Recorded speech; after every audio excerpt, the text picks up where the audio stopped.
Welcome back, everyone, for the never-ending rivalry, Cobra Kai Season 4 Watch Party. Most fans agree some of the best, if not the straight-up best, part of Season 4 was the team-up and bonding between Daniel and Johnny, especially in Episode 2. It's a payoff that the show had been building towards for 3 seasons. It's the natural conclusion to such memorable scenes like the bar sequence in Season 1 and the double date in Season 2. If they can bond over Speedwagon, maybe they can learn to respect each other's karate styles as well. But perhaps most importantly, it was the payoff to the end of Season 3. It was the bright capstone after the dark events at the dojo. But then things started to go south, and with it the appreciation of many fans. It began at the end of Episode 3 when Daniel puts the headband on Miguel. Through Episode 4, there are several knowing looks and Miguel preaching about the wonders of Chicago and Peter Cetera. While that would be concerning for any parental figure, it's when Daniel says straight up, "I just want what's best for Miguel and all of your students." That triggers the real problem. The conversation goes badly and leads to a rematch of a lifetime, which itself ends in a draw. After Hawk shows up with shaved hair, Johnny leaves and the team-up is done forever. This has left a lot of fans wondering why. Why did this happen? It's frustrating, to be sure. There's at least 2 reasons. There's the writing reasons and there's the character reasons. Obviously, the character reasons are created to serve the writing and story reasons. Well, as for why the series creators, John, Josh, and Hayden, wanted to split them up, we do have an answer. In an interview on Cobra Kai Companion, the top source for interviews and other insights in all the fandom, Hayden addressed this specifically. I think we just felt that going into the season for the best story, the most entertainment value would be ultimately, they split up. Just after, he also addressed why they decided to have the split up take place with a rematch fight. And so we're like, okay, well, if they're going to split up, like, how do they do it? And it just felt like the most entertaining way. And we love like the idea of like, oh my God, it's like the senseis are fighting later, like the kids getting behind it and they kind of becoming a thing. So there you heard it twice. Entertainment value. Ultimately, the purpose of the show is to entertain. We want to have fun while watching this. In that, they succeeded, at least with the fight. It was a lot of fun. The long-awaited rematch and no one comes out on top. It was in the making for over 30 years. I will say they succeeded.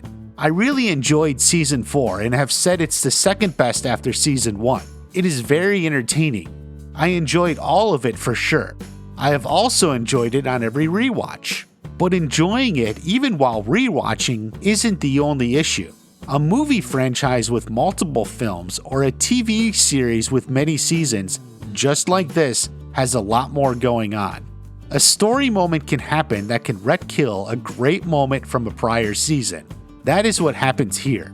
To explain, to ret-kill something is similar to a retcon. A retcon is retroactive continuity, essentially meaning a story or character detail is changed retroactively to meet the current story. To ret-kill means you retroactively kill a scene. What was awesome before now sucks. It's sort of like the opposite of foreshadowing. Foreshadowing is hinting at something that'll come later, and it's cool when it happens. To ret-kill is to kill off something that happened earlier to make it have no purpose. That is what happened here. Daniel and Johnny are fighting, and splitting up ret-kills the entire conclusion of Season 3. All this coming together, this moment of everyone making up and Daniel and Johnny bowing doesn't mean anything anymore. It's been ret-killed by what happens in Season 4. John Hurwitz has said he got goosebumps the first time he saw this scene. I seriously doubt that is still the case. You can't watch Season 3 the same anymore, even if you want to. This scene now means nothing. Nothing because you know it all falls apart anyway. In fact, and I'm being entirely serious, if you were rewatching the show, at this point you may just skip most of Season 3. So much of what happens doesn't mean anything because Season 4 retroactively killed or ret-killed Season 3. There's a lot of it too. The team up at the end is just the biggest. Also, Allie bringing them together, Like, what the hell is the point of her telling them there's 3 sides to his story if it's all gonna fall apart next season anyway? This doesn't mean anything anymore. The Miguel stuff I've talked about already. You rooted for him so hard to recover. You wanted him to prove he can do it again. But what is even the purpose of this scene anymore? He gives a long, impassioned speech about how he was almost paralyzed, but wants the All Valley back on. But when the time comes, he walks away. It's the same with Johnny and Hawk. This great moment doesn't mean anything anymore. So you may rewatch season 4 many times. I have. But suddenly your urge to rewatch season 3 declines, and even if you do, it doesn't mean as much. So many of these scenes have lost their power. Season 4 retroactively killed the best moments of season 3. And here's where the biggest of it happened. We also need to discuss the character part of this split up. Now, Hayden does explain what they're thinking. Again, we try to think of like ways that felt fresh about that, and the idea of Johnny not liking Daniel's relationship with Miguel, and the reverse with Daniel and Johnny's relationship with Sam. Well, that's something we haven't seen yet on the show, and that felt like it's a good enough reason to kind of bring these two people, at odds at the bar. Johnny says, "Oh, so now you know what's best for Miguel, huh?" Like, that's ultimately what that fight is about. First off, Hayden isn't completely correct. While the show has made clear Johnny was getting jealous of Daniel and Miguel, there's been nothing to indicate tension about Daniel and Sam at this point.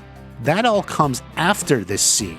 Actually, while Daniel is training and preparing for his match, it flashes back to Sam flipping the bottle cap. I point this out because it's literally the prior scene.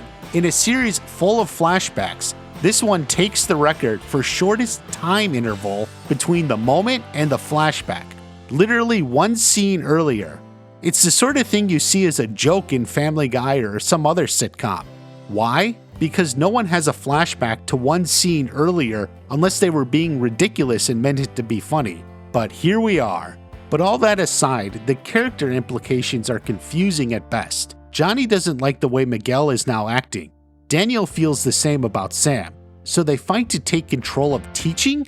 Did they forget that Kreese tried to kill them both at the end of last season? That's kind of a major thing, maybe even bigger than liking Peter Cetera or flipping a bottle cap. It's a pretty big stretch to go from stopping the guy who tried to kill me to making sure my daughter never flips a bottle cap again. So you can say this is also killing the big dojo fight in season 3, and you would be right. However, I don't think that's actually the problem. That is to say, the problem with the lack of character consistency isn't in season 4, it's in season 3. I made a lot of great analysis videos for season 3, but one thing I never touched on was the dojo fight. The other fights, absolutely, sure. I had plenty to say about those. But the fight in the dojo I let be, despite it being a popular request. I instinctively understood then that the success and interpretation of the dojo fight will depend on what comes after in season 4. My instincts were right. I felt like the show went really dark, really hard, and I was never sure if it would be able to handle that properly. Consider how everything that happened in this dojo is conveniently forgotten by Daniel and Johnny in this bar scene, and then entirely when they split up. My suspicions were right. Ultimately, the writers pushed too hard and put the show in a place where they could never follow through. Even when they work well together, it's not capitalizing on what happened in the fight. Instead, it's the moments of bonding earlier in the series that this pays off. The fact that the scoring system for the All Valley greatly favors dojos with more students, and they would have won had they entered as a single, combined dojo, drives the point home. The show deliberately tries to hide these points of logic, so you don't realize Daniel and Johnny are acting ridiculous for the two guys who were almost killed. I don't know what should have happened in this fight. I'm not going to rewrite the scene. I actually don't believe in that. But the show went further and darker than it was actually capable of handling. Season 4 reveals that. From the beginning, I said Season 3 was my least favorite season, and for the reasons given. Now I say Season 4 is the best season since Season 1. I tend to find the people who really love Season 3 have a harder time with Season 4. Those of us who play Season 3 a little lower on the rankings can love Season 4 since we weren't attached to the big Season 3 moments anyway. While there will always be exceptions, I think you'll find that pattern throughout the fandom more often than not, especially as time goes on. Now, if we put all that aside and just go back to this scene on its face, the fight is Daniel's fault. Like, Hayden said it was about Miguel, but that doesn't even match what happens in this scene. The key moment is here. Which is why I need to take over our students' training from now on. Like, come on, is Daniel stupid? Does he think Johnny will be okay with that? They had something good going, something really good that was working. Now Daniel wants to blow it all up because he thinks he should do all the teaching. Keep in mind, the bet over the fight is who gets to do all the teaching. Yeah, that includes Miguel and Sim.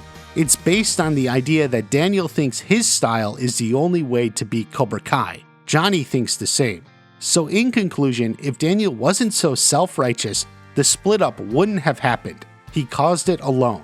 How do you think Season 4 retroactively affects Season 3?